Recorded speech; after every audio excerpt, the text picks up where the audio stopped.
Hey, this is MJ, and in this tutorial I'm going to be showing you how to work through the gauge swatch for our Mountainscapes collection. So what we're going to do is put a slip knot on our hook and use the hook size required for your pattern.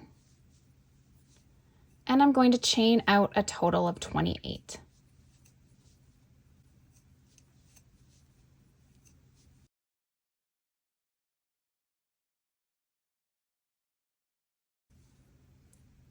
Now I'm going to work in the back bumps of the chain, and this is just to get us set up for that foundation row.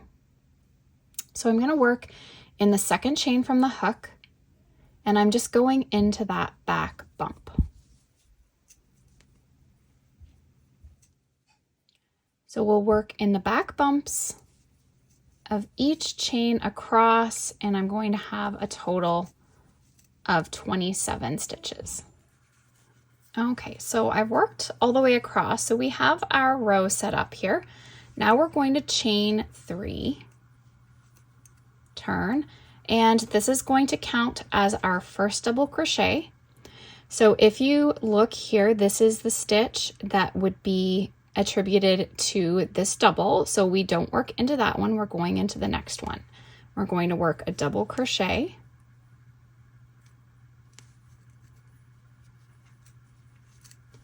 and a double crochet in the next stitch as well. Now I'll chain 1, I'm going to skip the next stitch, and then I'll work a double crochet in the next 3.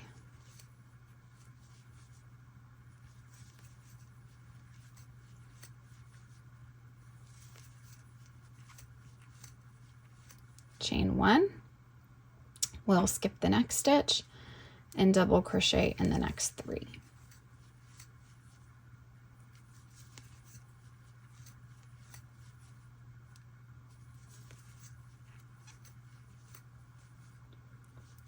Chain 1, skip the next stitch, and we're going to repeat this all the way across. Okay, so I've worked all the way across. So we're going to count our groups of 3 double crochets as clusters. So 1, 2, 3, 4, 5, 6, 7 clusters. Now we'll chain 4, turn. This is going to count as a double crochet and a chain 1. Then in our chain 1 space, we're going to work a cluster, which is 3 double crochet.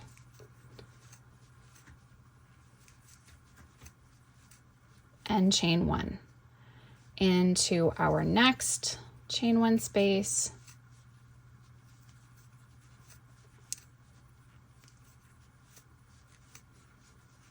chain 1.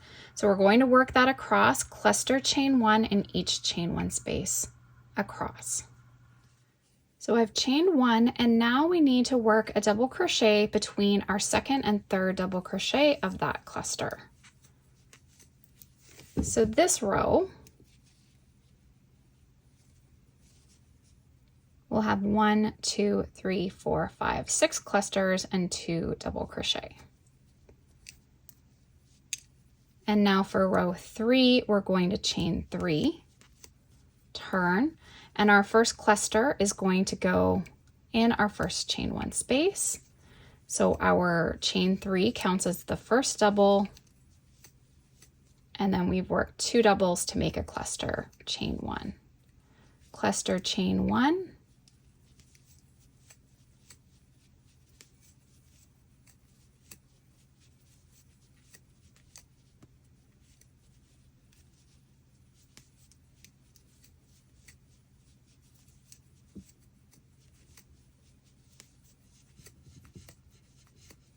Okay, so cluster, chain 1 in each chain 1 space across. So I've ended with a cluster at the end, and we're back to 7 clusters. And now we'll do a repeat of row 2 and 3. You want to make your swatch at least 6 inches, if not more, just to give you a good section to measure to make sure that your gauge is correct for the patterns. So we'll chain 4, repeating row 2.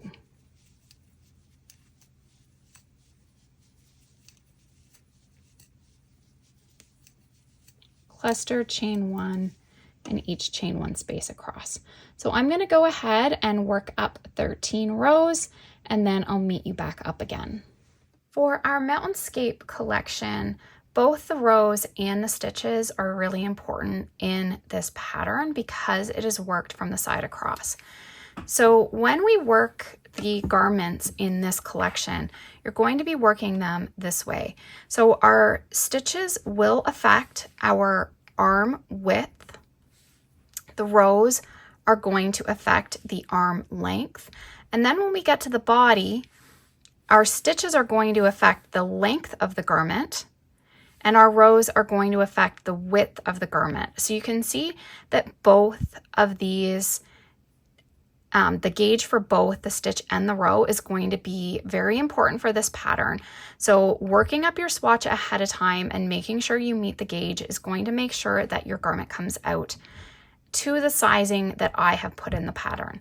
If your gauge is a little bit bigger, a little bit looser, your garment could be larger. If you're tighter, then your garment could be a bit smaller, but play around with your hook sizes. You don't need to necessarily use the same hook that I used. You just want to use the hook that you can meet the pattern gauge with. So let's take a look. This is going to be the child gauge. The child and the adult are very similar, even though I did use a different size hook. My stitch count was the same. It was my rows that were a little bit different. So for this pattern, we're going to have 1, 2, 3, 4, 5 clusters and 1, 2, 3, 4 chain 1 spaces. So you want to make sure that you're as close to that as possible. And now for the child pattern, we have 9 rows, 1, 2, 3, 4, 5, 6, 7, 8, 9. And for the adult, we have about 8.5. So really close, even though it's just a half size, hook size difference. But again, play around with your hooks to meet it the best you can. Now some tips. So let's just do an example of how you can change the height of your stitches. So I'm going to get over to my first space. I'm going to work a stitch. And then, so let's say you need to elongate your stitch. So instead of having 9 rows, let's say you have 10 rows. So you need to make your stitches a little bit taller so that you get the same number of rows as what I have. So let's yarn over and pull up our loop. So this loop right here, the last loop on the hook, is referred to as our golden loop. So depending on how you pull that loop, it's going to affect the height of your stitch. So if you tend to keep this loop fairly tight, your stitches may be a bit shorter. If you tend to pull up on it, you're going to have a taller stitch, and then riding the stitch puts you in about the center here like this. So you could tug it and have a shorter stitch, or pull it and have a taller stitch. So if you need to shorten your stitches, you can always tighten this loop up a little bit, okay, and have a bit tighter stitch. Or if you need to lengthen it, you can pull up a little bit on it before you yarn over and pull through, and that is going to elongate the stitch. So those are just some little tips. If you have your stitches correct with your hook size, but you're not getting your rows correct, just by playing with that last loop on your hook, you can adjust your rows. So pulling up on that loop, see how loose that looks, or tightening it. And it's just by your tension right here. So tighten, loosen, tighten, loosen. So that's just a way you can easily play around with your stitches, but make sure you practice and get comfortable. If you're going to make the entire garment, you're going to need to really pay attention to how you have that loop on your hook. Okay.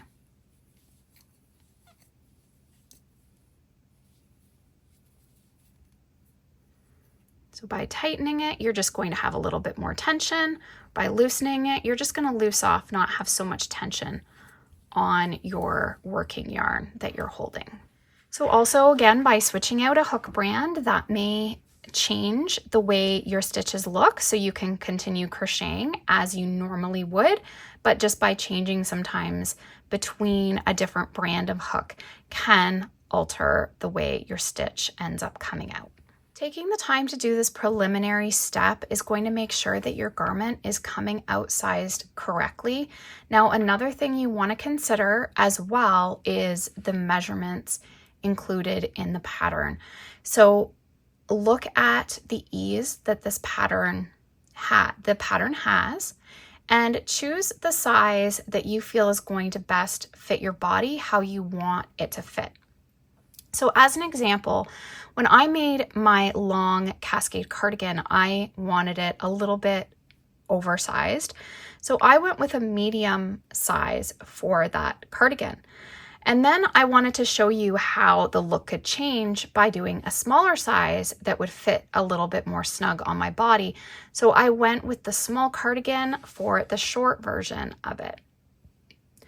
And for that cardigan, having that snugger fit, it just sort of gives a different look as to the oversized fit. So you could do that as well for either the long or short. You could size down or you could size up depending on how you want it to look.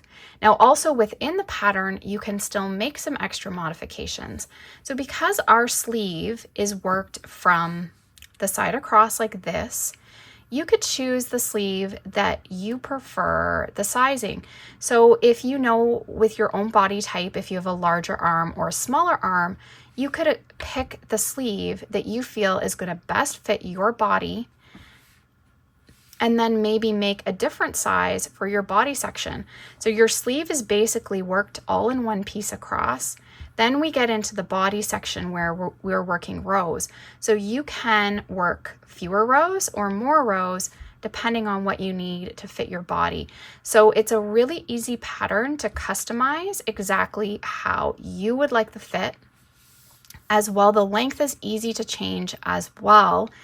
The patterns with the granny squares, make sure that you're looking at the pattern, because when you're changing the length, you need to accommodate for those granny squares. You don't want to have half a granny square or something odd, a part of a granny square. So if you're changing the length on those patterns, make sure to look at the notes in the pattern. If you're working on one of the garments that are just stitches and you don't have to worry about granny squares, then you are sticking with the multiple of 4 in the pattern to change the length. So how we do the length in these patterns is a chain is added to either side of the sleeve. So let's just pretend this is the sleeve here. You're doing a chain out this way, a chain out this way. Your piece ends up getting folded so that then one of the chains is working your front, one of the chains is working the back. So you can easily modify the length to suit your own personal preference. I've tried to show you some different lengths in the patterns just so you can see how easy it is to change, but just keep in mind if the pattern does have granny squares, you need to go with those multiples rather than the multiple of 4. A few other different body modifications that I have within this pattern is my granny dress has a wide sleeve. So the sleeve in the granny dress is going to be straight. So we're not going to have any increases happening in that pattern. But if you wanted to, let's say, swap out that sleeve for one of the more tapered sleeves, you could easily do that. If for one of the patterns that has the taper sleeve, you want to add the sleeve that goes with the granny dress, you could also do that.